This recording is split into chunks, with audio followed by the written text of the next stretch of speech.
நிகழ்வினை கொடுப்பார்களாக. வாழ்க வையகம், வாழ்க வையகம், வாழ்க வளமுடன். அருட்பேராற்றல் இரவும் பகலும் எல்லா நேரங்களிலும் எல்லா இடங்களிலும் எல்லா தொழில்களிலும் ஒரு துணையாகவும் பாதுகாப்பாகவும் வழி நடத்துவதாகவும் அமையுமாக. வாழ்க வையகம், வாழ்க வையகம், வாழ்க வளமுடன். வாழ்க வளமுடன். இன்றைய தலைப்புங்க, ஈகையே உயர்வு தரும். ஈகையே உயர்வு தரும் அப்படிங்கிற தலைப்புல நம்ம இன்னைக்கு நம்மளோட மகரிஷியோட கருத்துக்களையும் வள்ளுவரோட கருத்துக்களையும் நம்ம பகிர்ந்துக்க போறோம். இப்போ ஈகை என்றால் என்ன? ஈ கூட்டல் கை ஈகை. ஈகை சிறந்த தானத்தில் சிறந்தது அன்னதானம்ங்கிறாங்க. சில பேர் பார்த்தீங்கன்னா கண் தானம்பாங்க. ஆனா உண்மையா பெரியோர்கள் எல்லாம் சொல்றது அன்னதானம். இப்போ ஈகை அப்படிங்கிறது பிறர் பிரதிபலன் எதிர்பாராமல் பிறருக்கு தக்க நேரத்தில் உதவுவதே ஈகையாகும். ஈகை என்பது உயர்ந்த பண்பாகும் சிறந்த தானமும் ஆகும். அதாவது அன்பு வழியில் கஷ்டப்படுவதற்கு உதவுவதே ஈகையாகும். அப்படிங்கிறதுல நம்ம குருவே சொல்லியிருக்காங்க. நிறைய விஷயங்கள நம்ம கொஞ்சமா நம்மளோட நேரத்துக்கு தக்கபடி நம்ம பகிர்ந்துக்கலாங்க. வாழ தெரியாதவர்களையும் வாழ முடியாதவர்களையும் வாழ்வை இழந்தவர்களையும் ஏற்று காப்பதே நம் நற்செயலாகும். அதுவும் ஒரு ஈகை பண்பாகும். இப்போ ஒருத்தர் வழியில நடந்து போயிட்டு இருக்காங்க. திடீர்னு ஏதோச்சியா ஒரு தவறுதலாவோ கால் இடறியோ ஒரு வண்டி வாகனமோ தவறுதலா ஏதோச்சும் ஒரு நிகழ்வு நடந்துருது, அடிபட்டுருது. நம்ம அந்த நேரத்துக்கு அந்த வழியா போயிட்டு இருக்கிறோம். யாரு என்னன்னு கூட நம்மளுக்கு தெரியாதுங்க. டக்குன்னு ஓடி போய் என்ன பண்ணுவோம், அவங்கள ஐயோ என்னாச்சுங்க, ஏதாச்சு, தண்ணி வேணுமா எடுத்து கொடுப்போம். அப்போ நம்மள அறியாமே அந்த நேரத்துல அந்த மனப்பாங்கு வந்துருது இல்லைங்களா? அதுவே ஈகை தான். அந்த ஈகை என்ன ஆகும், நம்மளுக்கு இன்னும் நிறைய பேர் அந்த பண்புல இருப்பாங்க, ஒடியாருவாங்க. சில பேர் சில சூழல்கள் காரணமாக ஐயோ அவங்க பாக்குறாங்க, அவங்களுக்கு அந்த பண்பு இருக்கும். பட் அவங்க எல்லாரும் பார்த்துட்டாங்கன்னா நம்மளுக்கு அவங்க கால சூழல்கள் ஏதோ ஒரு அவசரமா போறது இருக்கு, போயிடுவாங்க. ஆனா அந்த எண்ணம் 4 பேர்த்துக்குள்ள பூந்து அந்த வேலை செய்யும். அந்த ஈகை பண்பு வெளிப்பட்டு அந்த நேரம் ஓடி போய் உதவுவாங்க. அவங்க நல்லா இருக்காங்க, அவங்க வழி அனுப்பிச்சு வீட்டை அனுப்பிச்சிட்டு ஹாஸ்பிட்டல் அனுப்பிச்சு நம்ம போவோம். அப்ப நம்மளுக்குள்ள ஒரு நிறைவு வரும். போக பெருசா ஒண்ணும் இருக்காது. ஆனா சில பேர் நம்ம கிட்ட சொல்லுவாங்க, ஐயோ அந்த டைமுக்கு நீங்க வந்தங்காட்டி, அவங்களே இன்னொரு டைம் பார்க்கும்போது நம்ம சொல்லுவாங்க. நம்மளுக்குள்ளேயும் ஒரு மன மகிழ்வு நிறைவு இருக்கும்.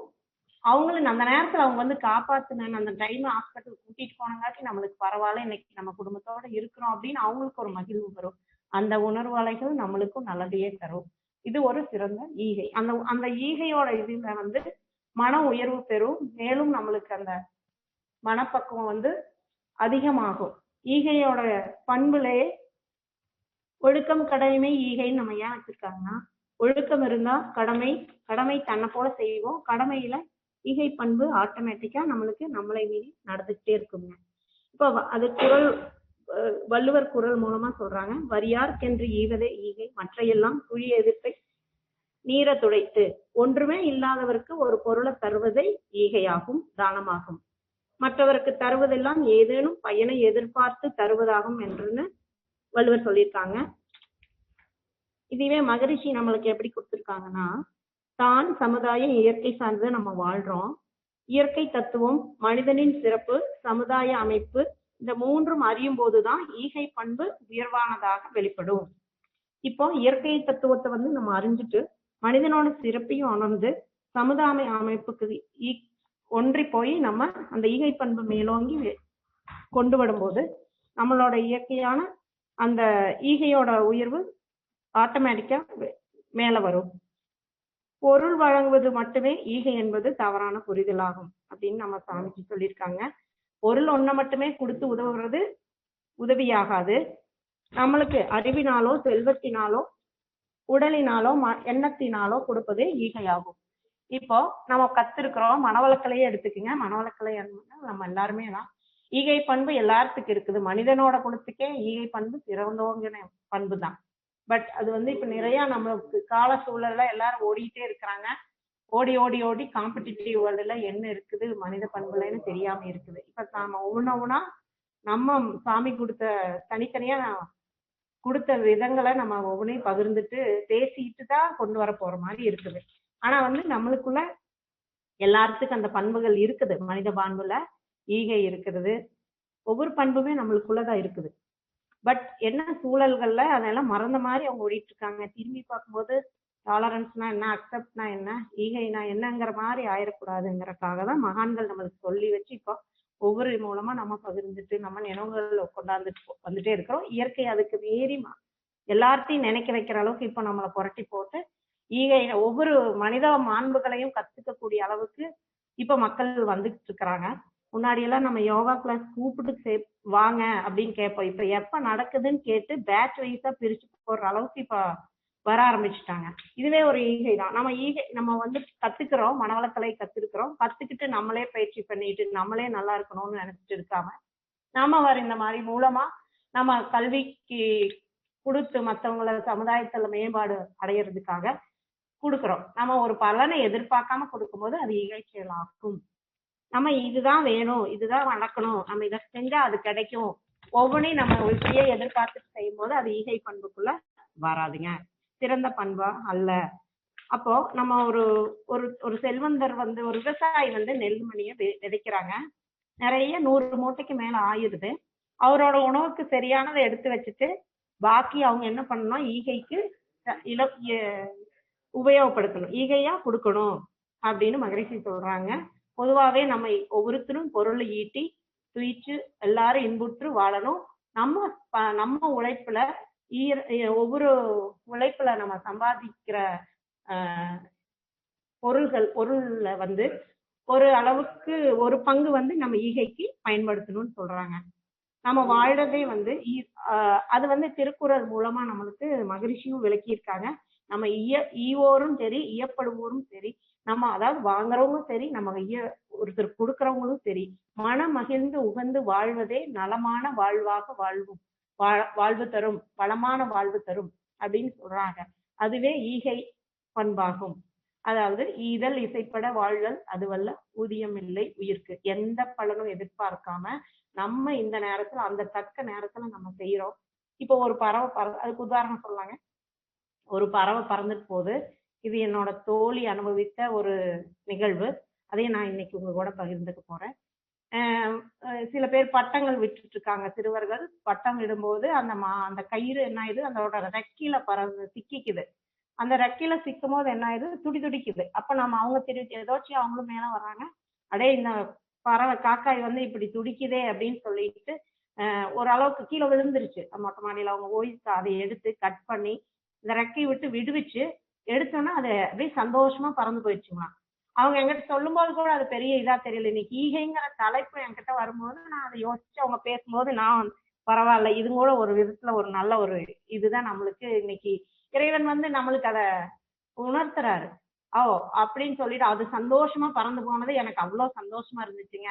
அப்படிங்கும்போது அந்த ஈகை பண்பு எப்படி வெளிப்படுது பாருங்க. அதுதான் மனித மாண்புங்கிறது.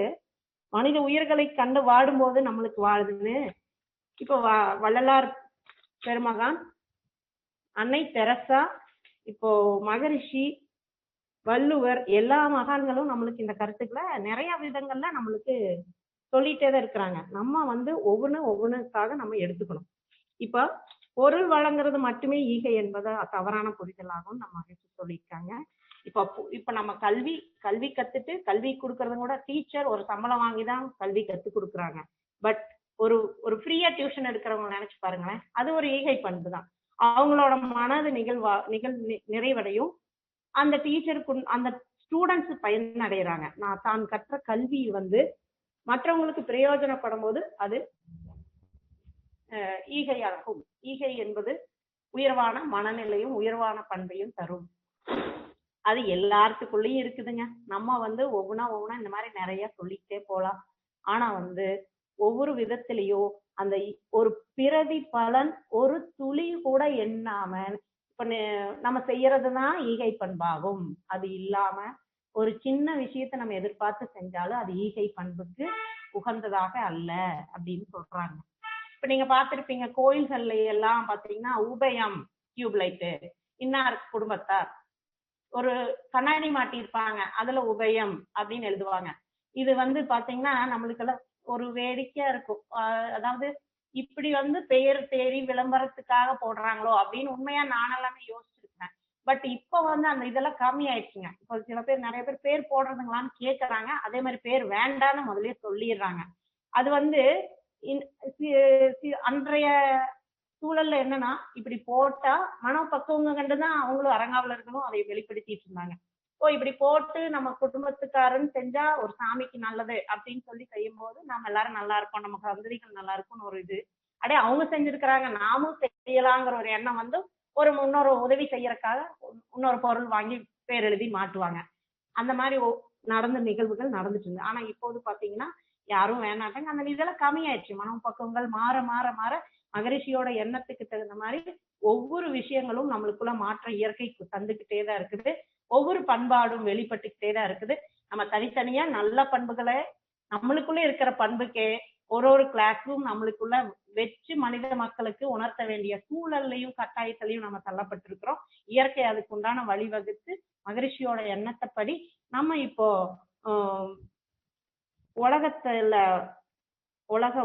உலக வாழ்வையே சிறந்ததாகவும் ஓருலக ஆட்சியாகவும் மகரிஷியின் எண்ணத்தை போல அனைவரும் நலமுடன் வளமுடன் வாழ்வோம் என்பதையும் சிறந்து விளங்க வாழ்த்தி கொண்டே இருப்போம் என்றும் கூறிக்கொள்ள விரும்புகிறேன். நம்ம ஒவ்வொரு நிலையிலையும் ஒவ்வொரு கருத்துலையும் மகரிஷி நின்றுட்டே இருப்பாங்க. இப்ப நம்ம குக்கர் வைக்கிறோம், அரிசி சேஃப்டி வால்வ் அதுல இருக்குது, அரிசி நம்ம போடுறோம், அரிசி போட்டு எல்லாம் மூடி வச்சிரும். சேஃப்டி வால்வ் இல்லைன்னா என்ன ஆகுங்க, அந்த குக்கரை வெடிச்சிடும். அதே மாதிரி நம்ம நிறைய விஷயங்களையும் நிறைய செல்வத்தையும் நம்மளுக்குள்ள வச்சுக்கிட்டே இருந்தா நம்மளுக்கும் மீறி இருக்கிறது நம்மளுக்குள்ளேயே சர்ப்ளஸா இறுகி போனா ப்ரெஷர் குக்கர் மாதிரி வெடிச்சு போயிடும். அதனால நம்ம எந்த ஒரு தவம் பண்றதா இருந்தாலும் சரி, தவம் பண்ணா டீச்சை கொடுக்குறோம், பயிற்சி பண்றோம், மற்றவங்களுக்கு பயிற்சி கற்றுக் கொடுக்குறோம், செல்வம் நிறைய வச்சிருந்தா யார் படிக்க முடியாம இருக்கிறவங்களுக்கு கொடுக்குறோமோ அதுவும் ஈகை தான். அந்த சூழல் தெரிஞ்சு நம்ம உதவணும். அதாவது நாளைக்கு இவங்க வந்து நம்மளுக்கு படிச்சு சம்பாதிச்சு கொடுக்கணும்னு நினைக்க கூடாது இல்லைங்களா.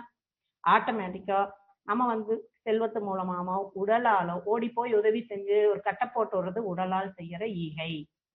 அதே மாதிரி அறிவினால் செய்கிற ஈகை வந்து நம்ம கற்றுக் கொடுக்கறது. நம்ம கிட்ட இருக்கிற அறிவை வச்சு ஈகை, தொண்டு, கர்மயோகம் எல்லாத்து விதத்துலயும் எடுத்துக்கலாங்க. எல்லாமே கர்மயோகம் தான். ஈகைங்கிறது வந்து தொண்டின் மூலமா நிறைய செய்யலாம். இப்ப நம்ம ஆட்டோமேட்டிக்கா ஒவ்வொரு விஷயத்திலையும் நம்ம பார்க்கலாங்க. அந்த மாதிரி ப்ரெஷரை ஏத்திக்கிறதுக்கு அதிகமா வச்சு நம்ம கெட்டு போறதுக்கு மற்றவங்களுக்கு கொடுத்து நம்ம மனமும் மகிழ்வோட வாழ, பிறர் மனமும் மகிழ்வோட வாழணும். அதுக்கு இன்னொரு கருத்து சொல்லியிருக்காங்க, இன்னாது இறக்கப்படுதல். திருவள்ளுவர் சொல்லியிருக்காரு, இன்னாது இறக்கப்படுதல் இறந்தவர் இன்முகம் காணும் அளவு. ஒருத்தர் பொருள் வேண்டி நம்ம கிட்ட உதவி நாடி வருவதற்கு அவர் முகம் மகிழ்ச்சியாக காணும் வரைக்கும் இல்லை என்று சொல்லாமல் அன்புடன் பொருள் கொடுக்க வேண்டும் அப்படின்னு சொல்லியிருக்கிறாங்க. நம்ம அதைய ஒவ்வொரு வழியிலையும் கடைப்பிடிக்கணும். இப்ப ஒருத்தர் நம்ம கிட்ட பொருள் வேண்டி வர்றாங்க, ஒரு சாப்பாடு வேண்டி வர்றாங்க. அப்ப வந்து நம்ம என்ன சொல்லணும், ஏப்பா இது பண்ணலையா, அதை பண்ணலையா, என்கிட்ட வேலைக்கு வா, என் ஸ்தாபனத்துக்கு வேலைக்கு வா அப்படின்னு எல்லாம் கேட்காம நம்ம அவங்க மனசு அந்த சூழல்ல எப்படி இருக்கும் இல்லைங்களா. அவங்க வந்து கஷ்டப்பட்டு நம்ம கிட்ட கேட்கும் போது நம்ம கிட்ட என்ன இருக்குதோ அதை கொடுத்து உதவும் போது அவங்க மனசு முகம் சந்தோஷமா இருக்கிறத பார்த்தும் நம்ம எதுவும் சொல்லாம அன்போட அந்த பொருளை கொடுக்க வேண்டும்னு சொல்றாங்க.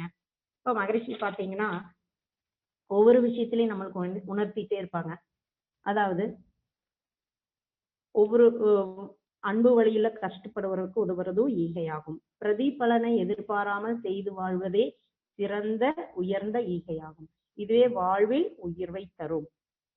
நம்மளோட இதெல்லாம் ஒரு பெரிய பெஸ்ட் என்ன தெரியுங்களா, பதிவில் இருந்து நம்மளை விடுபடுகிறோம் என்று சொல்லியிருக்காங்க. இப்போ நம்ம ஒவ்வொரு தொண்டின் மூலமாவும் ஈகை செய்ய செய்ய நம்மளோட பதிவுகள் கழிஞ்சுட்டே இருக்குது அப்படின்னு சாமி சொல்லியிருக்காங்க. அறிவிலோ செல்வத்திலோ நம்ம இதையே வெளிப்படுத்தலாங்க. சமுதாய அமைப்பும் மனிதனின் சிறப்பும் இயற்கை தத்துவம் இது மூன்றை அறியும் போதுதான் ஈகை என்கிற பண்பாடு வெளிப்படும்.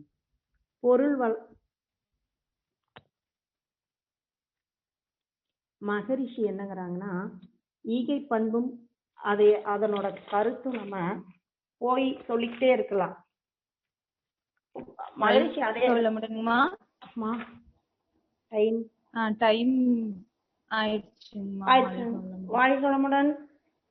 ஓகே, இந்த வாய்ப்பளித்த திருப்பூர் மண்டலம் நிர்வாகத்தாருக்கும் பொறுமையாக கேட்ட அன்பர்களுக்கும் நன்றியும் வணக்கமும் வாழ்க வளமுடன் என்ற வாழ்த்தையும் கூடி இந்த உரையை நிகழ்வு செய்கிறேன். நன்றி. வாழ்க வளமுடன். வாழ்க வளமுடன். வாழ்க வளமுடன் அம்மா. நன்றி. துணை பேராசிரியர் செல்வப்பிரியா அம்மா அவர்களின் உரை பற்றி பேராசிரியர் மகேஸ்வரி அம்மா அவர்கள் வாழ்த்துரை வழங்குவார்கள். வாழ்க வளமுடன் அம்மா. வாழ்க வளமுடன் அம்மா. வாழ்க வளமுடன் அம்மா. வாழ்க வளமுடன் அம்மா.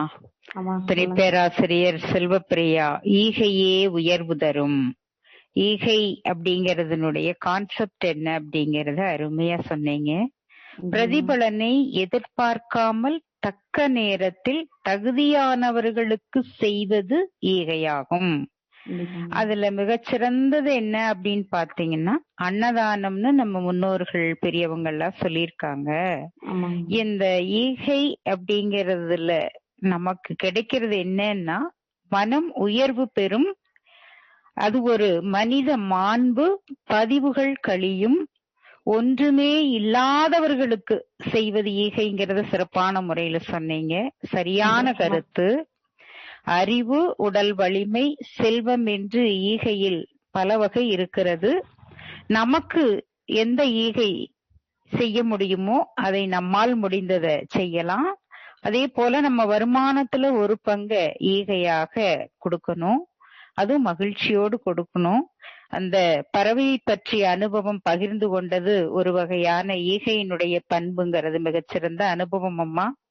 பயிற்சியை கற்றுக் கொடுப்பது, தேட்சை கொடுப்பது, தொண்டின் மூலம் ஈகை செய்வது, அதே போல பிறருக்கு ஈகை செய்து அவர்கள் மகிழ்ச்சி அடைவதை பார்த்து அனுபவிப்பது உண்மையான மகிழ்ச்சி என்று சிறப்பான முறையிலே எடுத்துரைத்த துணை பேராசிரியர் செல்வப்பிரியா அம்மா அவர்களுக்கு என்னுடைய வாழ்த்துக்களும் பாராட்டுகளும் அம்மா. வாழ்க வளமுடன். வாழ்க வளமுடன்.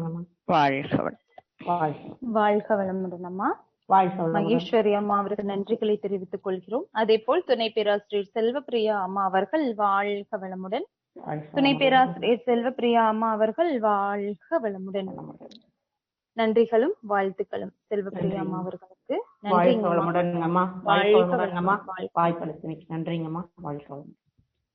வளமுடன்மா. அடுத்த உரையாக துணை பேராசிரியர் பிரதீபா அம்மா அவர்கள் அன்றும் இன்றும் என்றும் மனவளக்கலை என்ற தலைப்பிலே உரையாட வந்திருக்காங்க. அம்மா அவர்களை வாழ்க வளமுடன் என்று வாழ்த்தி வரவேற்கின்றோம்.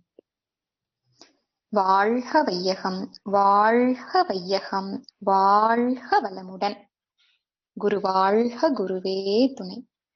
தந்தை தாயிருயிரும் ஒன்று சேர்ந்து தழைத்தொரு உடலாகி உலகில் வந்தே, அந்த ஈருயிர் வினைகள் அறமோ மற்றோ அளித்த பதிவுகள் எல்லாம் என் சொத்தாச்சு.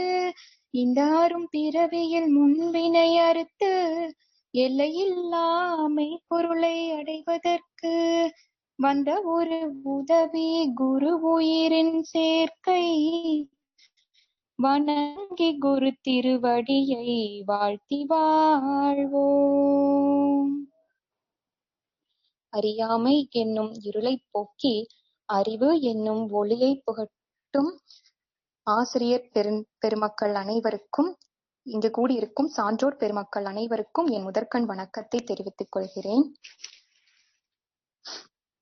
பெற்றோர்களை வணங்கவும், குருவின் கரம் பிடிக்கவும், இறைநிலை உணரவும், பெரியவர்களை மதிக்கவும், அறநெறியுடன் வாழவும், எல்லா உயிர்களிடத்தும் அன்பை காட்டவும், பணிவாய் பழகவும், தெளிவாய் சிந்திக்கவும், பொறுமையாய் இருக்கவும், பகுத்தறிவுடன் செயல்படவும், மகிழ்ச்சியுடன் வாழவும், எண்ணத்தை ஆராயவும், ஆசைகளை சீரமைக்கவும், சினத்தை தவிர்க்கவும் கவலையை ஒழிக்கவும் மனதை பண்படுத்தவும் எல்லோரிடத்திலும் இணக்கமாய் இருக்கவும் பிறவி பயனை அடையவும் எக்காலத்திற்கும் பொருத்தமானதாகவும் வளமுடன் வாழவும் வழிகாட்டுவது மனவளக்கலை. அத்தகைய மனவளக்கலைங்கிற அரிய பொக்கிஷத்தை நமக்கு தந்தவங்க ஆசான் அருத்தந்தை, தத்துவஞானி ஆசான் அருத்தந்தை வேதாத்ரி மகரிஷி அவர்கள். இறைவெளியின் இறுக்க அழுத்தத்தால் விண் உருவாச்சு. விண்ணின் சுழற்சியால் காந்தம் பிறந்தது. காந்தத்தன் மாற்றமே இறை முதல் ஓரறிவு தாவர முதல் ஆறறிவு மனிதன் வரையிலாக மலர்ந்தது.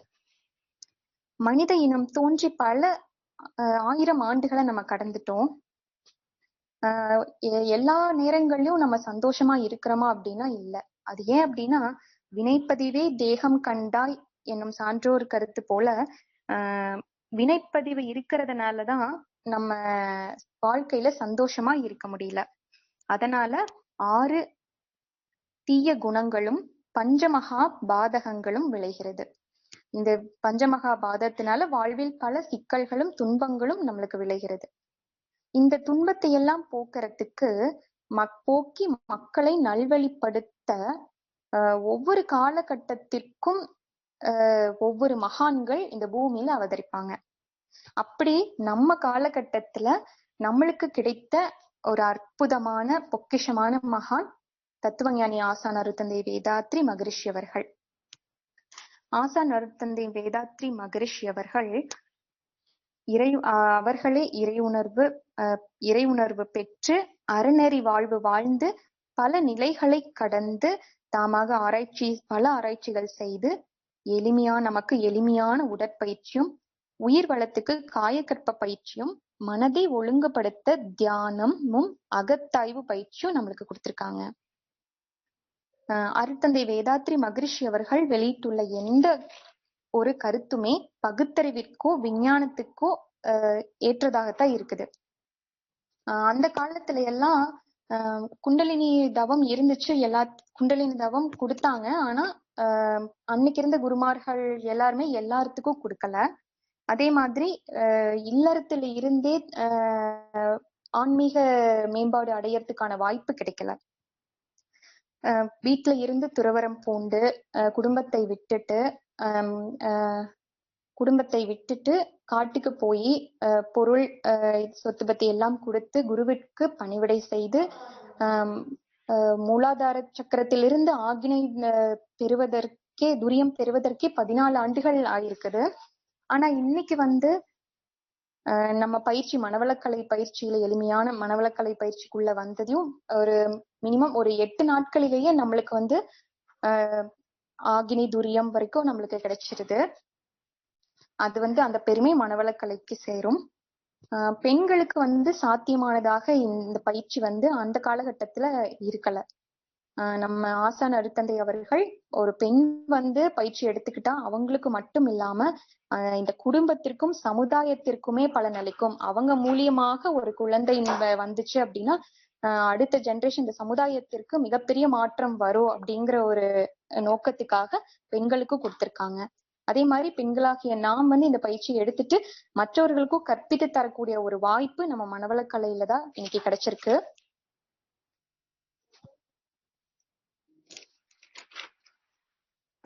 எல்லா மக்களுக்கும் இந்த பயிற்சி போகணும் அப்படிங்கிற நோக்கத்துல 1958ஆம் வருஷம் உலக சமுதாய சேவா சங்கம் ஆரம்பிச்சிருக்காங்க. சுவாமிஜி பயிற்சி எல்லாமே கொடுத்துட்டு இருக்காங்க. நம்ம இந்தியாவில மட்டும் இல்லாம வெளிநாடுகளிலும் பயிற்சிகள் போயிட்டு இருக்கு. மனவளக்கலைக்குள்ள நான் வர்றதுக்கு முன்னாடி அன்னைக்கு எனக்கு உடல்ல சைனஸ் பிரச்சனை இருந்தது, சில உபாதைகள் இருந்தது, குடும்ப சிக்கல்கள் காரணமாக எனக்கு மன இறுக்கம் இருந்துச்சு. படிப்புல என்னால கவனம் செலுத்த முடியல. தலைவலி, மைக்ரைன் தலைவலியும் இருந்துச்சு. அது போக எனக்கு பல கேள்விகள் இருந்தது. துன்பம் ஏன் வருது, ஒருத்தவங்களுக்கும் மத்தவங்களுக்கும் உள்ள வேறுபாடுகள் ஏன் வித்தியாசம் வருது, மனிதர்களுக்குள்ள எப்படி சிக்கல்களை தீர்த்துக்கிறது, ஏன் நம்ம பிறந்தோம், இந்த மாதிரி பல கேள்விகள் எனக்குள்ள இருந்துச்சு. அப்புறம் குருவை தேடிட்டு இருந்தேன். இந்த தேடல்களோட கேள்விகளோட தேடிட்டு இருந்தேன். அப்பதான் எனக்கு வந்து பள்ளி பருவத்துல நான் ஒரு 11ஆம் வகுப்பு படிக்கும்போது எனக்கு மனவளக்கலை ஆசிரியர்கள் மூலமாக இலவசமாக பள்ளிக்கே வந்து பயிற்சி கிடைச்சது. அப்போ அந்த பயிற்சி நான் செய்ய ஆரம்பிச்சதுக்கு அப்புறம் என்னோட வாழ்க்கையில நிறைய மாற்றங்களை நான் பார்த்தேன். உடல் நலத்திலயும் சரியாச்சு, சைனஸ் ப்ராப்ளம் சரியாச்சு, தவம் காயக்கல்பம் எல்லாமே செய்யறதுக்கு எனக்கு வாய்ப்பு கிடைச்சது. எனக்கு வந்து ஸ்டேஜ் ஃபியர் இருந்துச்சு, அதே மாதிரி எக்ஸாம் ஃபியரும் இருந்துச்சு. அப்புறம் ஞாபகமா படிப்புல கான்சென்ட்ரேஷன் வர்றதுக்கு எனக்கு தவம் உதவியாக இருந்தது. எனக்கு ஸ்டேஜ் ஃபியர்ல வந்து நான் விவேகானந்தர் ஸ்பீச் நான் பண்ணிட்டு இருக்கும் போது ஆரம்பிச்சிட்டேன். அதுக்கப்புறம் என்னால தொடர முடியல. அந்த ஒரு மன உறுதி இல்லாம ஒரு ஒரு ஸ்டேஜ் ஃபியரோட நான் கீழே இறங்குனேன். ஆனா எனக்கு இன்னைக்கு வந்து தைரியமா பேசுறதுக்கான ஒரு மன வலிமை எனக்கு மனவளக்கலை கொடுத்திருக்குது.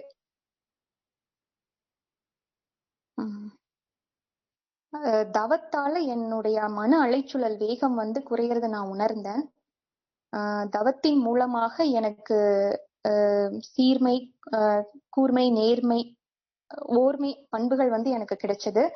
அதே மாதிரி தவம் செய்யும் பொழுது என்னுள் நிறைய மாற்றங்களை நான் உணர்ந்தேன், உடல் அளவிலையும் மனதளவிலையும். அதே மாதிரி மற்ற தவங்களை நான் கத்துக்கும் பொழுது நான் யார் அப்படிங்கிறத உணர முடிஞ்சது. அகத்தாய்வு பயிற்சிகளை நான் மேற்கொண்டப்போ எண்ணத்தை எப்படி ஒழுங்குபடுத்துறது அப்படிங்கறத நான் தெரிஞ்சுக்கிட்டேன். அதனால என்னோட வாழ்க்கையில அதை அப்ளை பண்ணி நிறைய மேம்பாடு எனக்கு கிடைச்சது. ஆசைகள் நிறைய இருக்கும். பொதுவா ஆசைகளை சீரமைக்கும் பொழுது வாழ்க்கையில சிந்தனை சிக்கனம் சீர்திருத்தம் பிறக்குது.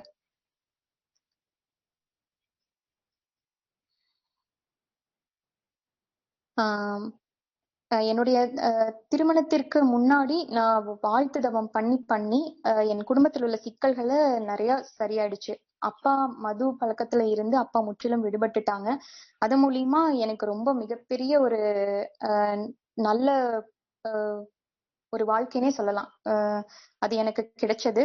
மனவளக்கலைக்குள்ள வந்ததுக்கு அப்புறம் எனக்கு வாழ்த்தி என் கணவர் வந்து மனவளக்கலை இருக்கிறவங்களா வரணும்னு நான் நினைச்சேன். அதே மாதிரி எனக்கு அமைஞ்சாங்க. என் கணவரும் இப்ப எம்எஸ்சி படிக்கிறாங்க, டிப்ளமோ முடிச்சுட்டு எம்எஸ்சி படிக்கிறாங்க. என் குடும்பத்தில் இருக்கிறவங்களையும் என் உறவினர்கள் நண்பர்கள் எல்லாரையும் இதன் பலனை வந்து நான் உணர்ந்து எல்லாத்துக்கும் சொல்லி எல்லாரும் மனவளக்கலையில இணைஞ்சிருக்காங்க. அதே மாதிரி நான் பிரெக்னண்டா இருந்தப்போ நம்ம மனவளக்கலையில உள்ள வெற்றி ட்ரஸ்ட்ல வந்து கர்ப்பகிருபா கிளாஸ் நான் எடுத்துக்கிட்டேன். அப்ப நம்ம மனவளக்கலை பயிற்சியும் எடுத்துக்கிட்டப்ப இந்த ஓம் சொல்றது, சின்முத்திரை, அபான முத்திரை, மற்ற முத்திரைகள் எல்லாம் பயிற்சி செஞ்சேன். அதே மாதிரி குழந்தை பிறந்ததுக்கு அப்புறம் என் குழந்தை வந்து சின்முத்திரை வச்சா, அதே மாதிரி அபான முத்திரை எல்லா முத்திரைகளும் வச்சாங்க. அவங்க பேச ஆரம்பிச்ச உடனேயே ஓம் சொல்ல ஆரம்பிச்சாங்க. நான் கன்சீவா இருக்கும்போது இது எல்லாமே பண்ணினேன். அதே மாதிரி ஓம் சொல்ல ஆரம்பிச்சாங்க. எக்ஸசைஸும் அவங்க பண்றாங்க. சோ அது வந்து ரொம்ப மிகப்பெரிய ஒரு மாற்றம், கிடைத்திருக்கிற மாற்றமா எனக்கு நான் கருதுறேன். ஏன்னா நம்ம மனவளக்கலைக்குள்ள வந்து முறையா பயிற்சி செஞ்சு உடற்பயிற்சி காயக்கல்பம் தவம் செஞ்சு 2 பேருமே செய்யும் பொழுது அந்த குழந்தை ஒரு தெய்வீக குழந்தையா, கருவிலை திருவுடைய தெய்வீக குழந்தையா மலரும், கட்டாயமாக மலர்வார்கள். அதே மாதிரி நான் ஒரு வாழ்க்கையில முன்னேறுவனா மாட்டேனா அப்படிங்கிற ஒரு ஸ்டேஜ்ல இருந்தேன். எனக்கு வந்து ஒரு சுய தொழில் இன்னைக்கு அமைச்சு கொடுத்தது நான் மனவளக்கலைக்குள்ள வந்ததுக்கு அப்புறம் தான். எனக்கு அந்த தைரியமும் ஊக்கமும் மனவளக்கலை பயிற்சி தான் எனக்கு கொடுத்துச்சு. உனக்கும் நல்லதாய் ஊருக்கும் நல்லதாய் நினைப்பதும் செய்வதும் நித்திய கடன். சுவாமிஜி சொன்ன மாதிரி அப்பாவோட இணைந்து நான் தேங்காய் எண்ணெய் சேல்ஸ் பண்றேன்.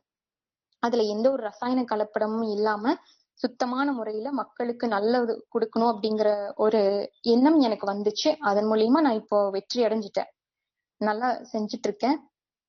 மனவளக்கலைக்குள்ள வந்து நான் பெற்ற இந்த இன்பத்தை எல்லாருக்கும் நான் சொல்லிட்டு இருக்கேன்.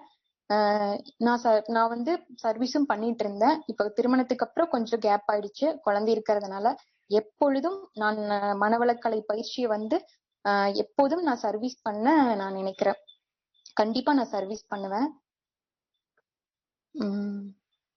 இன்னைக்கு இருக்கிற காலகட்டத்துல எக்ஸாம்பிளுக்கு இந்த கொரோனா வைரஸ் அப்படி இப்படின்னு சொல்ற இந்த காலகட்டத்துல நம்ம மனவளக்கலை பயிற்சி வந்து நல்லா எல்லாத்துக்கும் ரீச் ஆயிருக்கு. யோக பயிற்சிகள் எல்லாம் ரீச் ஆயிருக்கு.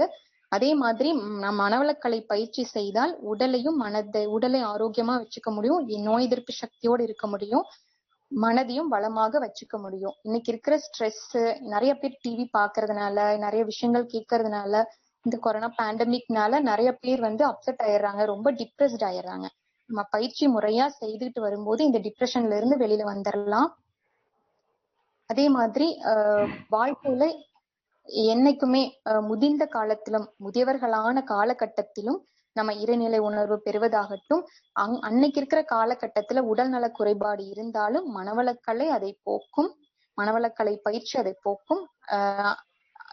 மனசோர்வு எல்லாமே நீங்கிரும். முதியவர்களுக்கு இது ரொம்ப முக்கியமான அற்புதமான பயிற்சி. இன்னொன்னு என்னோட வாழ்க்கையில் நடந்த அனுபவம் நான் சொல்றேன். அருட்காப்பு போட்டதுனால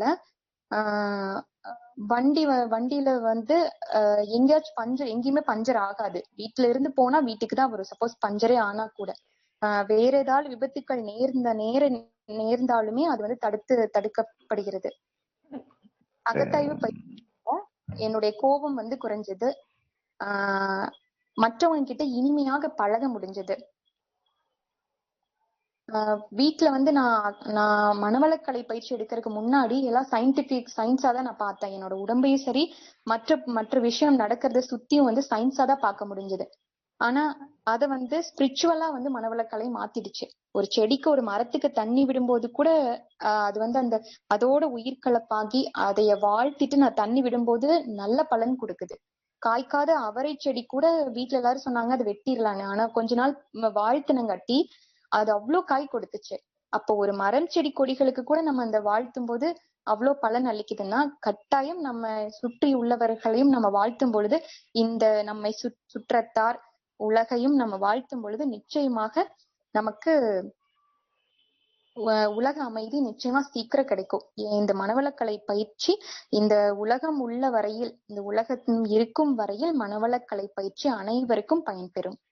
ஒரு வாழை மரத்தோட பாகங்கள் அத்தனை பாகங்களும் எப்படி பயன்பெறுகிறதோ அதே போல மனவளக்கலையில் உள்ள அனைத்து பாகங்களும் நமக்கு மிகப்பெரிய பொக்கிஷமாக பயன்படும். பேச வாய்ப்பளித்த அனைவருக்கும் நன்றி. வேதாத்திரியம் எனும் ஆழ்கடலில் நாம் அனைவரும் ஆழ்ந்து சென்று பல முத்துக்களை எடுத்து வாழ்வில் வெற்றியும் மகிழ்ச்சியும் பெறுவோமாக. வாழ்க வளமுடன். எனக்கு வாய்ப்பளித்த சான்றோர் பெருமக்கள் அனைவருக்கும் நன்றி. வாழ்க வளமுடன் அம்மா. நன்றி.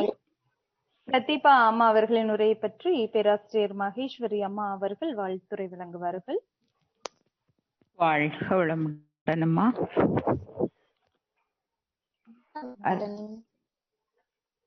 சரி, பேராசிரியர் பிரதீபா அருமையான கவிதையோடு தொடங்கினீர்கள். ஆசான் அவர்களே தன்னை உணர்ந்து இறைநிலை உணர்ந்து மக்களுக்கு அதை அர்ப்பணித்தார்கள் என்பது மிகச் சிறப்பாக எடுத்துரைத்தீர்கள். இல்லறத்தில் இருந்து கொண்டே இறை உணர்வு பெறுவதற்கு இந்த மனவளக்கலை ஒரு மிகப்பெரிய வாய்ப்பு என்றும், பெண்களுக்கு கிடைத்திருக்கிற ஒரு பேரு, மனவளக்கலையில் இருந்து கொண்டே நாம் இந்த பயிற்சிகளை எடுக்கும் பொழுது இறை உணர்வு பெறலாம் என்பதை மிகச் சிறப்பான முறையிலே எடுத்துரைத்தீர்கள். எனக்கு இது ஒரு அனுபவ வாழ்க்கையில் நடந்த அனுபவ உரையாகவே எனக்கு மனதிற்கு பட்டது. அதாவது உங்களுடைய மன இறுக்கம், உங்கள் உடல் தொந்தரவு, ஏன் பிறந்தேன்னு கூட ஒரு காலகட்டத்துல நான் நினைச்சதுக்கு எனக்கு இறை தேடலுக்கு எல்லாவற்றிற்குமே விடை கிடைத்தது. தவ வலிமையினால் மன வலிமை கிடைத்து நான் யார் என்று உணர முடிந்தது. அதே போல மனவளக்கலை என் வாழ்க்கையில் மிகப்பெரிய மாற்றங்களையும் மகிழ்ச்சியையும் கொடுத்தது.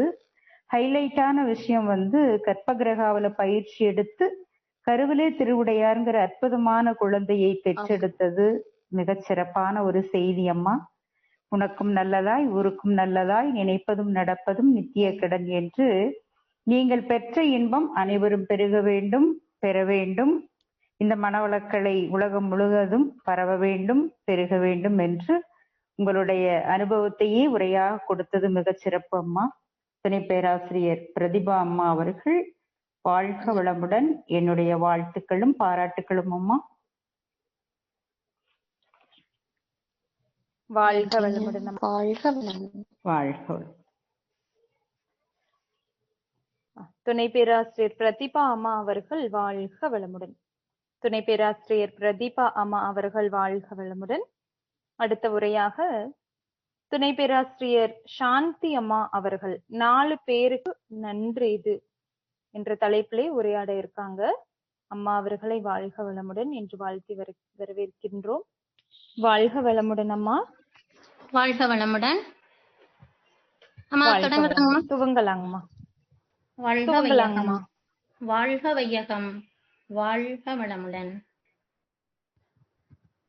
தெளிவு குருவின் திருமேனி காண்டல், தெளிவு குருவின் திருநாமம் செப்பல், தெளிவு குருவின் திருவார்த்தை கேட்டல், தெளிவு குரு உரு சிந்தித்தல் தானே. வாழ்க வளமுடன். நான் இப்போ எடுத்திருக்கிற தலைப்பு 4 பேருக்கு நன்றி. யாருங்க அந்த 4 பேர் அப்படின்னு பார்த்தோம்னா, மகரிஷியோட ஒரு நன்றி உணர்வுல உயிருக்கோ உடலுக்கோ அறிவிற்கோ நலமான ஒன்றை, அதாவது ஒரு இன்பத்தை அனுபவிக்கும் போது அது யார் மூலமா வந்ததோ அவங்களுக்கு நம்ம மறக்காம நன்றி செலுத்துவது அவசியமாகும் அப்படின்னு சொல்லியிருக்கிறாங்க. இப்போ நாம் இந்த உலகுக்கு எப்படி வந்தோம் அப்படின்னு பார்த்தோம்னா, அம்மா மூலமா வந்திருக்கிறோம். அந்த 4 பேர் இதுல முதல் வரிசையா வருவது அம்மா. அதாவது மாதா, பிதா, குரு, தெய்வம். இந்த 4 பேர் தாங்க நான் சொல்லியிருக்கிறது. இதுல முதலா வருவது மாதா. அதாவது ஔவையார் அம்மா ஒரு இதுல சொல்லியிருக்காங்க, அரிது அரிது மானிடராய் பிறத்தல் அரிது, அதனிலும் அரிது கூன் குருடு பேடு செவ்விடு பேடு நீங்கி பிறத்தல் அரிது அப்படின்னு ஔவையார் அம்மா சிறப்பா சொல்லியிருக்காங்க. அது மாதிரி நம்ம அம்மா மூலமா வந்திருக்கோம். அம்மாவுக்கு நம்ம என்னைக்காவது நன்றி சொல்லி இருக்கிறோமா அப்படின்னா, நம்ம மனவளக்கலை வந்ததுக்கு அப்புறம் நமக்கு தெரிஞ்சிருச்சுங்க. அதுக்கு முன்னாடி வரைக்கும் நம்ம சொல்லி இருக்கிறோமா அப்படின்னா அது சந்தேகம்தான். ஏன்னு கேட்டோம்னா, நம்ம ஒரு ரொம்ப சலிப்பா இருக்கும்போது என்னை ஏன் தான் பெத்தாங்க அப்படின்னு முதல் வார்த்தை அதுதான் நம்ம சொல்லிட்டு இருக்கிறோம். ஆனா நம்மள எவ்வளவு சிறப்பா நம்ம பெற்றிருக்கிறாங்க பாத்தீங்களா. ஒரு எந்த குறையும் இல்லாம நம்மளை பெத்து அறிவுபூர்வமா பாருங்க. இப்போ லேடிஸ் வீட்டுல இருந்துட்டு எவ்வளவு சிறப்பா நம்ம அறிவை பயன்படுத்தி எவ்வளவு யோசிச்சு எவ்வளவு கருத்துக்கள் எடுத்து பேசுற அளவுக்கு நமக்கு அறிவு கொடுத்தது யாருங்க? நம்ம அம்மா மூலமா வந்திருக்கிறோம். அடுத்ததா வரக்கூடியது அம்மா அறிமுகப்படுத்துறாங்க அப்பா. அப்பா நமக்கு சிறப்பான அறிவை கொடுத்து இந்த உலகத்தையே நம்மளை பார்க்க வச்சு, அவங்க தோல் மேல தூக்கி வச்சு, நான் பார்க்க முடியாத உலகத்தில நீ பாருடா தங்கம் அப்படின்னு சொல்லி நமக்கு இந்த உலகத்தையே காட்டுறாங்க. அவங்க நல்லது கெட்டது அனுபவிச்சாங்களோ இல்லையோ, ஆனா அவங்க நம்மளை சந்தோஷப்படுத்தி பார்க்கணும்னு நம்ம அவ்வளவு உழைக்கிறாங்க. ஆனா அவங்க வெளி காட்டிக்கிறது இல்லை. அம்மா காட்டுறாங்க, அப்பா காட்டாம இருக்கிறாங்க. இவங்க 2 பேருக்கு அப்பமா வரக்கூடியது குரு. குரு தாங்க நமக்கு எல்லாமே. நம்ம இவ்வளவு நாள் கோயில்ல போய் சாமி கும்பிட்டு இருக்கிறோம். குரு அங்க இருக்கிற குருவங்களும் நம்ம நினைக்கல. நம்ம ஸ்கூலுக்கு போயிருக்கிறோம். நமக்கு எத்தனை ஆசிரியர்கள் பாடம் நடத்தியிருக்காங்க. ஆனா அவங்கள குருவா ஏத்துக்கிட்டு அவங்களுக்கு நன்றி சொல்லி இருக்கிறோம்னா இல்ல. ஏன்னு கேட்டா நமக்கு விவரம் தெரியல. அவங்கள கிண்டல் பண்றது, கேலி பண்றது, இப்படி செய்யறாங்க அப்படி செய்யறாங்க அந்த மாதிரியே தாங்க போயிட்டு இருக்குது. ஆனா நம்ம மனவளக்கலை வந்ததுக்கு அப்புறம் குரு அப்படிங்கறது என்னங்கிறதே நமக்கு தெரிய வருதுங்க. குருதான் நமக்கு எல்லாத்தையும் கத்து கொடுத்துட்டு இருக்கிறாங்க. குரு ஒரு நாளைக்கு எத்தனை தவம் பண்றோமோ அத்தனை தடவையுமே அன்னைக்கு வணக்கம் தந்தைக்கு வணக்கம்னு சொல்லி தாங்க நம்ம ஆரம்பிக்கிறோம். ஏன் அப்படி ஆரம்பிக்கிறோம்னா, நம்ம அப்பா அம்மா மூலமா வந்திருக்கிறோம். அவங்களோட ஒரு உதவி இல்லாமையோ இல்ல அவங்களோட ஆசீர்வாதம் இல்லாமையோ நம்ம எந்த ஒரு காரியத்திலும் போனாலும் நமக்கு ஜெயிக்க முடியாது. நம்ம மேல மேல நம்ம இப்ப தவம் பண்ண உட்கார்ந்து இருக்கிறோம்னா அங்க நமக்கு சுத்த வெளிதான் இறைவன் இறைநிலைன்னு நமக்கு மகிழ்ச்சி சொல்லி கொடுத்திருக்கிறாங்க. அங்க போய் நம்ம திரும்பி வர்ற வரைக்கும் நம்ம நம்ம ஆசீர்வாதம் எல்லாம் வாங்கி அவங்களோட பர்மிஷனோட போனாதான் நம்ம அதுல வெற்றி அடைய முடியும். அதனாலதான் 3வது வர குரு, அதுக்கு மேல வரக்கூடிய தெய்வத்தை காட்டுறாங்க. இப்போ தெய்வம்னா இறைநிலைன்னு தெரிஞ்சிட்டோம். இப்போ கொஞ்ச நாளைக்கு முன்னாடி கூட நன்றி கூறுதல்னு மதன் ஐயா இதுல ஒரு தவம் மாதிரியே நடத்திட்டு இருந்தாங்க. இறை சுத்தவெளி தன்னைத்தானே இருக்கிட்டு இறைத்துகள் ஆச்சு. இறைத்துகள் விண்ணாகி விண்ணிலிருந்து பஞ்சபூதங்கள், கோள்கள், நட்சத்திரங்கள், அதுக்கப்புறம் பூமிக்கு வந்தோம்னா ஓரறிவு முதல் ஐயறிவு விலங்குகள் வரை 6வது அறிவாக வரக்கூடிய மனிதன் வரைக்கும் ஒவ்வொன்னா சொல்லி நன்றி கூறுதல் சொல்லிட்டே வருவாங்க. அது ஒரு தவம் மாதிரி சிறப்பா இருந்ததுங்க.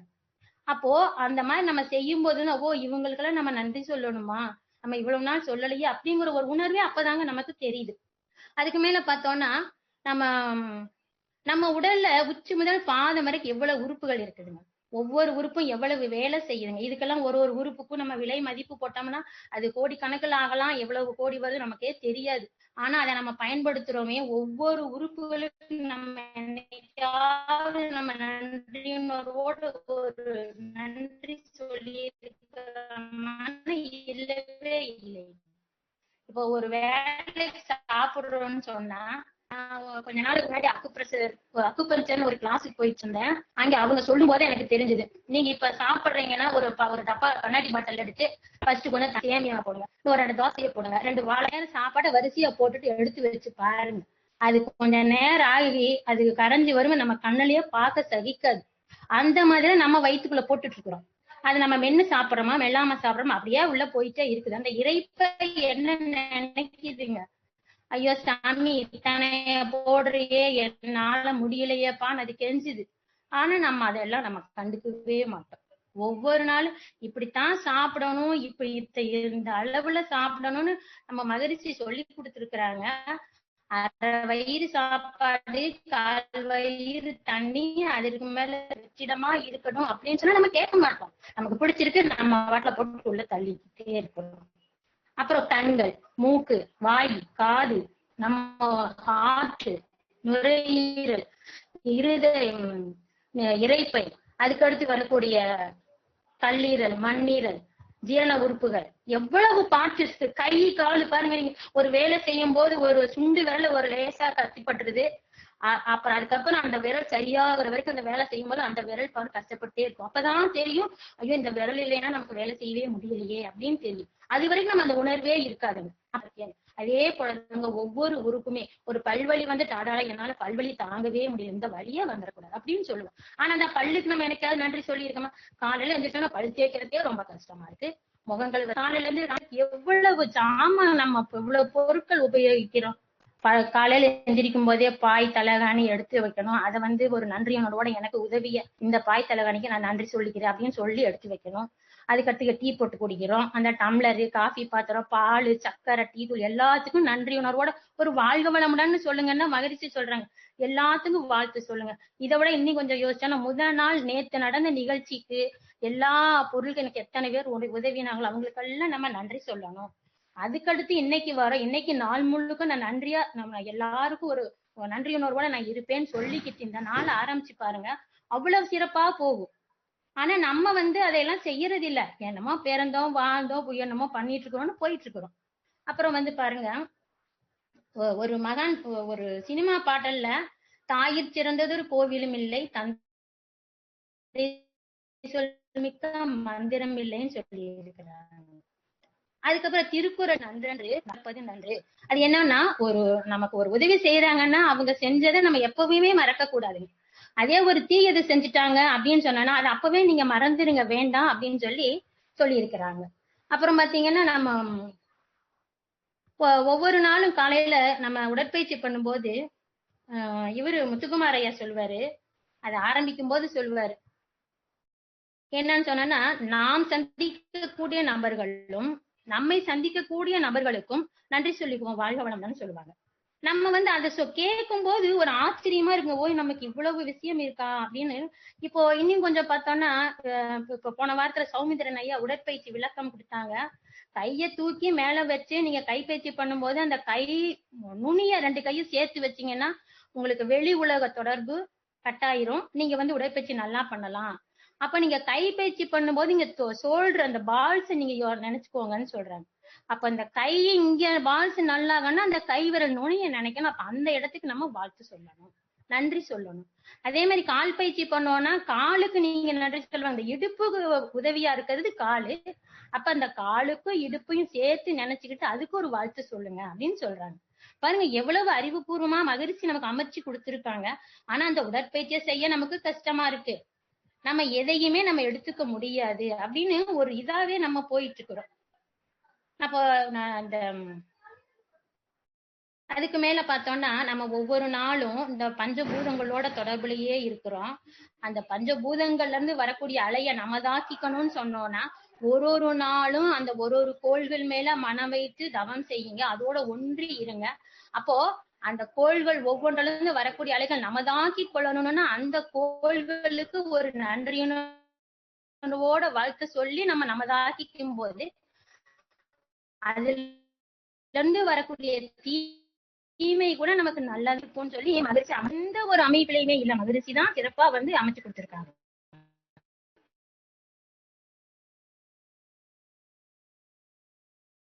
அப்புறம் காயக்கல்ப பயிற்சி பத்தி அந்த நம்ம உடலாவே மாற்றிக்கொள்ளக்கூடிய அளவுக்கு இருக்குது. அப்ப அதுக்கு ஒரு நம்ம நன்றி சொல்லி நம்ம அந்த உணர்வோட நம்ம பயிற்சி செய்யும்போது எவ்வளவு சிறப்பா இருக்கும். அப்ப இதையெல்லாம் நாம செஞ்சு பார்க்கும்போதுதான், இதை அனுபவிக்கும் போதுதான் அது நமக்கு தெரிய வரும். அப்புறம் மேலும் பார்த்தோம்னா நம்ம ஒவ்வொரு நாளும் நம்ம தவம் முடிவுல பார்த்தோம்னா அந்த இரண்டொழுக்க பண்பாடு சொல்லிட்டு வாழ்த்து சொல்லிட்டு வரும்போது நம்ம முதல்ல வாழ்க்கை துணைக்கு நம்ம வாழ்த்து சொல்றோம். வாழ்க்கை துணைக்கு ஏன் நம்ம வாழ்த்து சொல்லணும்னா இது மாதிரி சிறப்பான ஒரு நமக்கு அமைச்சு கொடுத்துட்டு இருக்கிறாங்க, இது நமக்கு தேவை, நமக்கு எப்படி வேணும்னு அது மாதிரி மாத்திக்கணும்னா நீங்க அவங்கள வாழ்த்துங்க அப்படின்னு சொல்றாங்க. ரெண்டாவது நம்ம குழந்தைகளை வாழ்த்தணும்னு சொல்றோம். இப்ப குழந்தைகளை ஏன் வாழ்த்தோம்னா நம்ம என்னவாக நினைக்கணும் அது மாதிரி நமக்கு மாறி கொடுக்கணுங்கிறதுக்காக அவங்கள நம்ம வாழ்த்தணும்னு சொல்றோம். வாழ்த்துன்னு சொல்றது இந்த இடத்துல நன்றியுணர்வு தாங்க, மகிழ்ச்சி வாழ்த்துன்னு சொல்லிட்டாங்க. அப்ப நம்ம ஒவ்வொருத்தரா நம்ம வாழ்த்து சொல்லிட்டே வரும்போது கடைசியில எதிரி, அதாவது நமக்கு இன்னல் புரிந்தோருக்கும் வாழ்த்து சொல்லுங்கன்னு சொல்லியிருக்காங்க. ஏன் அப்படி எதிரிகள் சோர்வோ மனசோர்வோ வரும்போது நம்ம சோர்ந்து என்னடா இது வாழ்க்கை அப்படின்னு நம்ம யோசிப்போம். அப்போ நம்ம நினைச்சிரும், அடாடா நம்ம இவங்கள நம்மளை பார்த்துட்டு இருக்கிறாங்க, நம்ம இந்த இடத்துல நம்ம வாழ்க்கைய நம்ம சிறப்பா வாழ்ந்துடணும், விட்டு கொடுத்துட கூடாது. அம்மா கேக்குதாங்கம்மா? வாழ்க வளமுடன். கேக்குதுங்கம்மா, கேக்குதுங்க, நல்லா கேக்குது. இடையில கொஞ்சம் லைட்டா டிஸ்டர்ப் ஆச்சு, இப்ப நல்லா கேக்குது. சரி, ஓகே. அப்போ எதிரிகள் இருந்தாதான் நம்ம மேல மேல வளர முடியுங்கிறதுனாலதான் எதிரிய வாழ்த்துங்கன்னு சொல்றாங்க. அப்போ நம்மளை பார்த்துட்டு இருக்கிறாங்க, நம்ம அவங்க முன்னாடி கொஞ்சம் சோர்வடைஞ்சு நம்ம விட்டு கொடுத்துடக்கூடாது, நம்ம வாழ்ந்து காட்டணும் அப்படிங்கிற மன ஒரு ஊக்கமா இருந்து நம்ம செய்ய வைக்கிறது அதுதாங்க. அதனாலதான் மகிழ்ச்சி எதிரிகளையும் நீங்க வாழ்த்திருங்க அப்படின்னு சொல்றாங்க. அப்புறம் பார்த்தோம்னா நம்ம இப்ப மன்றத்துக்கு நம்ம ஆரம்ப காலகட்டத்துல போகும்போது நம்ம இதெல்லாம் ஏத்துக்க முடியாம தான் இருக்குதுங்க. இது நானும் கூட அப்படிதான் இருப்பேன், என்னடா இவங்க எல்லாம் வாழ்த்து சொல்றாங்களேன்னு எனக்கு வேண்டியவங்களை மட்டும் வாழ்த்திட்டு நிறுத்திடுவேன். அப்புறம் இருக்க ஒவ்வொன்னா வரும்போதுதான் தெரியுது நம்ம எல்லாரையும் வாழ்த்தும் போதுதான் அது நமக்கு பலனா இருக்கும் அப்படிங்கறதுனால நம்ம அப்படி ஒன்னொன்னா புரிஞ்சு செஞ்சே வரோம். இப்ப எனக்கு நான் மன்றத்துக்கு போறதுக்கு காரணமா இருந்தது எனக்கு எங்க மாமியார் தாங்க. இங்கதான் மன்றம் இருக்குன்னு எனக்கு காட்டி கூட்டிட்டு போய் விட்டாங்க. அதுக்கப்புறம் அவங்க நின்னுட்டாங்க, நான் போய்கிட்டே இருந்தேன். இப்போ எனக்கு அவங்க ஒன்னொன்னு கொஞ்சம் கஷ்டப்படுத்தி இருக்கிறாங்கன்னா கூட இந்த ஒரு இதுக்காக நான் அவங்கள நினைச்சு நான் வாழ்த்திக்கிட்டே இருப்பேன், நன்றி சொல்லிடுவேன். அதே போல நம்ம வாழ்க்கையில பயன்படுத்துற ஒவ்வொரு பொருளாகட்டும், ஒவ்வொரு செயலாகட்டும், ஒவ்வொரு நபர்களாகட்டும், அனைவருக்குமே நம்ம தேங்க்ஸ் சொல்லிக்கணுங்க. இன்னும் நம்ம என்னவாகணும்னு நினைக்கிறோமோ அதுவாகவே ஆகணும்னு சொன்னோம்னா நம்ம இன்னைக்கு இந்த இயற்கைக்கு வாழ்த்திக்கிட்டே இருக்கும் போதுதான் இயற்கை நம்ம வேணும்னு நினைச்சது எல்லாமே நமக்கு கொடுக்கும். அந்த நம்பிக்கையோட செய்யும் போது அது நமக்கு செயலுக்கு வரும் அப்படிங்கறத நம்ம நல்லா உணர முடியுது.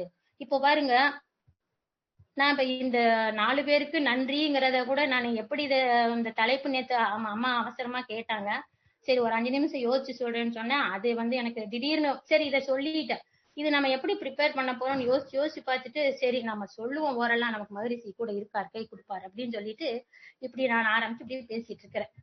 அப்போ இந்த 4 பேருக்கு நன்றிங்கிறது என்னன்னா மாதா, பிதா, குரு, தெய்வம், இவங்க இல்லாம நம்ம எந்த இதுவும் நம்ம வந்துட முடியாது. இவங்கள வச்சுதான் நம்ம வந்திருக்கிறோம். இவங்களை வச்சுட்டு நம்ம நன்றி சொல்லி நம்ம வாழ்க்கைய நம்ம சிறப்பா அமைச்சுக்கணும்னு சொன்னா நம்ம அந்த வாழ்நாள் முழுக்கும் அந்த நன்றியுணர்வோடு இருக்கும்போதுதான் அது சிறப்பாக இருக்கும்.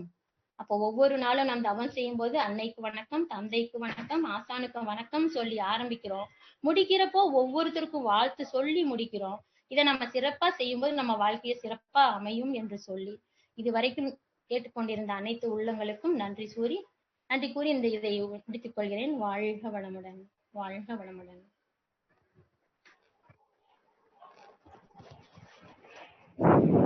வாழ்க வளமுடன் அம்மா. மிக்க நன்றி அம்மா. வாழ்க வளமுடன். சாந்தி அம்மா அவர்கள் என்னும் உரை பற்றி பேராசிரியர் மகேஸ்வரி அம்மா அவர்கள் துறை வழங்குவார்கள். வாழ்க வளமுடன். முதல் துணை பேராசிரியர் சாந்தி அம்மாவிற்கு என்னுடைய நன்றி கலந்த வாழ்த்துக்கள். நன்றிம்மா. அதாவது நான் ஒரு சினிமா பாடல் வரிகள் எனக்கு இங்க ஞாபகத்துக்கு வந்தது. 4 பேருக்கு நன்றின்னு. நீங்க வித்தியாசமான முறையில மாதா பிதா குரு தெய்வம் இந்த 4 பேர்த்துக்கும் நன்றி சொல்லணும். அரிதரிது மனிதராய் பிறப்பது அரிது அப்படிங்கிற அவையினுடைய கருத்தோட தொடங்கி எனக்கே பிரமிப்பா இருந்ததுமா. அதாவது அம்மாவுக்கு நாம ஒரு தடவை கூட நன்றி சொன்னதில்ல. சரி நம்ம அம்மா தானன்னு விட்டுறோம். அதே மாதிரி அப்பா எத்தனை பாடுபட்டு நம்மளை வளர்க்குறாங்க. அப்பா அம்மாவுக்கு நன்றி, அப்பாவுக்கு நன்றி. அதுவும் அருமையான குரு கிடைச்சிருக்காங்க நமக்கு, அவங்களுக்கு நன்றி சொல்லணும். அது மாதிரி நீங்க சொல்லும் போது எனக்கு நெகிழ்ச்சியா இருந்தது. தவத்துல நாம அன்னை தந்தை ஆசானுக்கு வணக்கம் சொல்லிட்டு தான் இறைவுணர்வே பெறுகிறோம், தவம் செய்கிறோம்னு சொல்லி சிறப்பான முறையில எடுத்துரைத்தது எனக்கு மிக நெகிழ்ச்சியாக மகிழ்ச்சியாக இருந்ததுமா. அதே போல நம்முடைய உடல், உயிர், மனம், குடும்பம், குடும்ப உறுப்பினர்கள் அனைவருக்குமே நாம நன்றி சொல்லணும். அதே போல காலையில தொடங்கி இரவு வரைக்கும் நம்ம ஒவ்வொன்றுக்கும் நன்றி சொல்லணும் அப்படிங்கறத மிகச்சிறப்பான முறையில சொன்னீங்க. இதுல எனக்கு ரொம்ப பிடிச்சது எது அப்படின்னு சொல்லி பாத்தீங்கன்னா, மாமியாருக்கு நான் நன்றி சொல்லிட்டு இருக்கேன். நல்ல மருமகள் நீங்க. மாமியாருக்கு நன்றி சொல்வது மூலமா ஒரு மகிழ்ச்சியான வாழ்க்கைய வாழ்ந்துட்டு இருக்கீங்கன்னு தெரியுது. பஞ்சபூதங்கள் கோள்களுக்கு நன்றி சொல்லும் போது அதுல இருந்து நம்ம நன்மை அடையலான்னு சொல்லி சிறப்பா சொன்னீங்க. அதே போல நிறைவா என்ன சொன்னீங்கன்னா, வாழ்நாள் முழுக்க நாம அனைத்துக்குமே நன்றி சொல்லி வாழ்த்தும் போது அதுதான் நன்றி உணர்வுன்னு நம்ம அருட்தந்தை கூறி இருப்பதை கூறி சிறப்பான முறையிலே நிறைவு செய்த உங்களுக்கு, அதாவது துணை பேராசிரியர் சாந்தி அம்மா அவர்களுக்கு நன்றி, மகிழ்ச்சி, வாழ்த்துக்கள், பாராட்டுக்கள் அம்மா. வாழ்க வளமுடன் அம்மா. துணை பேராசிரியர் சாந்தி அம்மா அவர்கள் வாழ்க வளமுடன். துணை பேராசிரியர் சாந்தி அம்மா அவர்கள் வாழ்க வளமுடன். சாந்தி அம்மா அவர்களுக்கு நன்றிகளும் வாழ்த்துக்களும். வாழ்க வளமுடன் அம்மா. அடுத்த உரையாக துணை பேராசிரியர் சுப்புலட்சுமி அம்மா அவர்கள் வாழ்க்கை நெறி என்ற தலைப்பிலே உரையாட வந்திருக்காங்க. அம்மா அவர்களை வாழ்க வளமுடன் என்று வாழ்த்தி வரவேற்போம். அம்மா உங்களுடைய மைக் டச் பண்ணீங்கன்னா ஆன் ஆயிக்குங்கம்மா. சுப்புலட்சுமி அம்மா.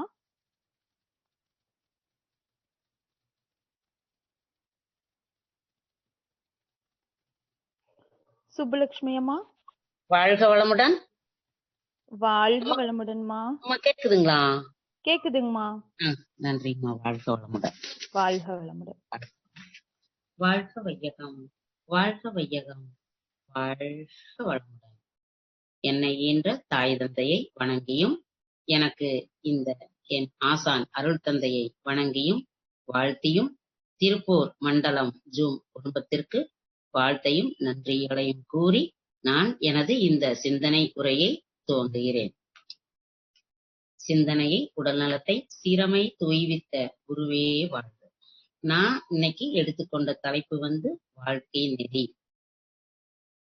வாழ்க்கை என்பது என்ன அப்படின்னா, வாழ்க்கை என்பது பிறப்புக்கும் இறப்புக்கும் இடைப்பட்ட காலம் அப்படின்னு சொல்லலாம். அந்த இடைப்பட்ட காலத்துல நம்ம எப்படி நெறியாக வாழ்வது, முறையாக வாழ்வது அப்படின்னு சொல்லி நம்ம ஒரு சிந்தனைக்கு எடுத்துக்கலாம். பாத்தீங்கன்னா, எப்படி வாழ்க்கை நெறி அப்படின்னு பாத்தீங்கன்னா, மனிதன் மண்ணில் பிறந்து வாழ்ந்து மறைகிறான். ஆனா நம்ம எதுக்கு பிறக்கிறோம் என்பதை அறியாமலே இறந்து விடுகிறான். நம்ம எதுக்கு பிறந்திருக்கிறோம் அப்படின்னா, நம்ம இயற்கையின் மூலத்தை உணர்ந்து, இயற்கை நியதியையும் உணர்ந்து, இயற்கைக்கு இணக்கமாக இயற்கையோடு இணைந்து வாழ்கின்ற வாழ்க்கைதான் மனிதனுடைய வாழ்க்கை நெறி அப்படின்னு சொல்லலாம். நம்ம தனது 6வது அறிவை கொண்டு தன் மூலத்தை உணர்ந்து மூலத்தோடு தன் மூல நிலையோடு அறிவை இணைத்து விடுவதே வாழ்க்கையாகும். சரி, இத பத்தி மகரிஷி என்ன சொல்லியிருக்காரு அப்படின்னு பார்க்கலாங்க.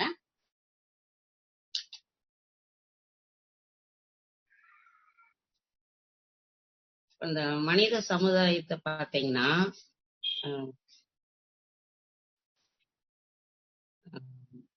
இப்ப நம்ம இப்ப இருக்கிற வாழ்க்கை நிலையை நம்ம ஆழ்ந்து சிந்தித்து பார்த்தோம் அப்படின்னா, ஒவ்வொரு மனிதனுடைய உயிரிலையும் அவங்க வாழ்க்கை முறையிலையும் முற்காலத்தில் வாழ்ந்து மறைந்த அவங்களுடைய அந்த வாழ்ந்த மக்களின் அவங்களுடைய செயல்கள் இப்ப வாழ்ற மக்களோட உயிரின் நிலைகளோடு ஆற்றலோடு தொடர்பு கொண்டு இயங்கிட்டு இருக்கிறது நம்ம கண்கூடா பார்க்கலாங்க, உணர்ந்துக்கலாங்க.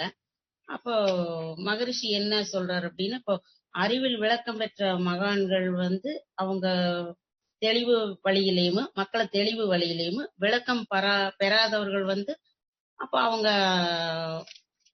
மக்களை அந்த மயக்க நிலையை ஏற்படுத்திக்கிட்டே இருக்குதுங்க. அறிவில் வளர்ச்சி பெறாதவங்களுடைய அவங்களுடைய அந்த இப்ப என்ன நடக்குதுன்னா, இப்ப நம்ம வாழ்க்கையில் ஏற்பட்ட பழிச்சுமை பதிவுகள், அனுபவங்கள், அதனால் ஏற்பட்ட இன்ப துன்பங்கள், செயல்களால் ஏற்பட்ட இன்ப துன்பங்கள், இதையெல்லாம் கழிச்சுக்கிறதுக்கு தான் நம்ம இந்த ஆத்மா வேறு உடலை எடுக்குதுங்க. அப்ப ஒரு ஒத்த கருமையத்தோட இந்த ஆத்மா இணையிறப்ப அவங்க நம்ம மகரிஷி மாதிரி எடுத்துக்கலாங்க, நல்ல செயல்களை செய்யறாங்க, மகிழ்ச்சியோட வாழ்றாங்க. இப்ப பார்த்த மகரிஷிக்கு வள்ளலார் அவருடைய ஆத்மா இணைஞ்ச மாதிரி உதாரணத்துக்கு எடுத்துக்கிறாங்க. இப்ப மகரிஷி தன்னோட உடலாலையும் பொருளாலை தன்னோட உடலாலை உயிராலை மனதாலையும் அவர் எப்படி வாழணும், நெறியாக வாழணும் அப்படின்னு வாழ்ந்து தான் பெற்ற அனுபவத்தை தானே அனுபவிச்சு மக்களுக்கு அனைத்து மக்களும் அதே மாதிரி பெற்று வாழணும் அப்படின்னு சொல்லி அவர் நம்மளுக்கு கொடுத்துட்டு போயிருக்காருங்க. தானும் வாழ்ந்து தான் பெற்ற இன்பத்தை மக்களும் உணர்ந்து நெறியோடு வாழணும் அப்படின்னு சொல்லி இந்த வாழ்க்கை நெறியை நமக்கு அமைச்சு கொடுத்துட்டு போயிருக்காருங்க. அப்ப நல்ல ஆத்மாக்கள் இணையிறப்ப நல்ல செயல் செய்ய முடியுது. அப்ப அந்த அறிவில் குறைந்த ஆத்மாக்கள் இணையிறப்ப தீய செயல்களை செய்யறாங்க, அந்த மயக்க நிலையிலேயே வாழ்றாங்க. அதாவது பொருள் மயக்கம், புலன் மயக்கத்துல இருந்து அந்த துன்பத்தை அனுபவிச்சுட்டு இருக்கிறாங்க. அப்ப இதுல இருந்து நம்ம எப்படி கழிச்சுக்கிறது அப்படின்னு பார்த்தோம்னா, இப்ப விஞ்ஞானிகள் விஞ்ஞானத்துல அறிவு பெற்றவங்க நிறைய இருக்கிறாங்க. அப்ப அந்த விஞ்ஞானிகள் அந்த மெய்ஞானத்தை பத்தி, அதாவது இறைநிலையை பத்தி உணரும் போது நம்ம மனவள கலைக்குள்ள இந்த வேதாத்திரிய மகரிஷி சொன்ன அந்த வேதாத்திரியத்தை பத்தி நல்லா உணர்ந்துக்கிறப்ப தனி மனித அமைதி, அந்த வாழ்க்கை மக்கள் எப்படி வாழணும் அப்படிங்கிற அப்ப அவங்க அந்த விழிப்பு நிலை அறிவு வர்றப்போ இந்த சமுதாயம் உயர்வு பெறும். மகரிஷி சொல்லியிருக்காருங்க, அதாவது நெறி தவறி வாழும் வாழ்க்கை முறை தவறி வெடிக்கும் துப்பாக்கியை ஒக்கும் சொல்லி மகரிஷி சொல்லியிருக்காங்க. அப்ப நம்ம இந்த இயற்கையை மதிச்சு உணர்ந்து தானும் வாழ்ந்து பிறரை வாழ வைக்கணும் அப்படின்னா நம்ம மகரிஷி சொன்ன மாதிரி நம்ம உடற்பயிற்சி, தவம் செய்யறது, வாழ்த்துறது மற்றவங்களை. அப்படி இருக்கிறப்ப தனி மனித அமைதி வரும். உடற்பயிற்சி முறையா செஞ்சோம்னா நம்ம உடல் ஆரோக்கியமா இருக்கும். இந்த மகான்கள் எல்லாம் இப்போ பாத்தீங்கன்னா உதாரணத்துக்கு ஔவையார், வள்ளலார், திருவள்ளுவர், இவங்க எல்லாம் பாத்தீங்கன்னா மக்களை நெறிப்படுத்துறதுக்காக அவங்களும் வாழ்ந்து அவங்க எழுதி வச்சுட்டு போயிருக்காங்க. திருக்குறள், திருவள்ளுவர் திருக்குறள், வள்ளலார் அவரு நிறைய எழுதி வச்சுட்டு போயிருக்காரு. அதாவது அவர் சொல்லியிருக்காரு, கடைபிடித்தேன் கொள்வார் இல்லை. இப்ப இவங்க எல்லாம் இருந்து எல்லாம் சொல்லிட்டு போயிருக்காங்க. ஆனா மக்கள் இந்த மயக்க நிலையிலேயே வாழ்ந்துட்டு இருந்ததுனால அதெல்லாம் அவங்க சரியா அத வாழ்க்கைக்கு பயன்படுத்திக்க முடியலைங்க. இப்ப மகரிஷி தான் அதையெல்லாம் தன்னோட வாழ்க்கைக்கு பயன்படுத்தி நெறிப்படுத்தி தான் அத எப்படி வாழணும் அப்படின்னு வாழ்ந்து இதை மக்களுக்கு கொடுக்கணும். அப்படின்னு சொல்லி அவரு நமக்கு கொடுத்திருக்காரு. அப்ப மகரிஷி சொன்ன மாதிரி அவரு சொன்ன விஷயங்களை நம்ம பயன்படுத்தி நம்ம வாழ்க்கையில நாமும் உயர்ந்து தனி மனித அமைதிக்கு வழிகாட்டணும். இப்ப அதுக்கு மகரிஷி என்ன சொல்லியிருக்காருன்னா, வேதாத்திரியம் சொல்லி அவர் ஒரு பாடல் கொடுத்திருக்கிறாருங்க. போரில்லா நல்லுலகம், பொருள் துறையில் சமநீதி, நேர்மையான நீதிமுறை, நிலவுலகுப்போர் ஆட்சி, சீர் செய்த பண்பாடு, சிந்தனையோர் வழிவாழ்தல், சிறப்புணர்ந்த பெண்மதிப்பு, சீர்காந்த நிலை விளக்கம், சிறுவர்களுக்கே விளையாட்டு, தெய்வநீதி உணர்கல்வி, தேர் திருவிழா தவிர்த்தல், சிறுவர்களுக்கே விளையாட்டு, சீர்காந்த நிலை விளக்கம்,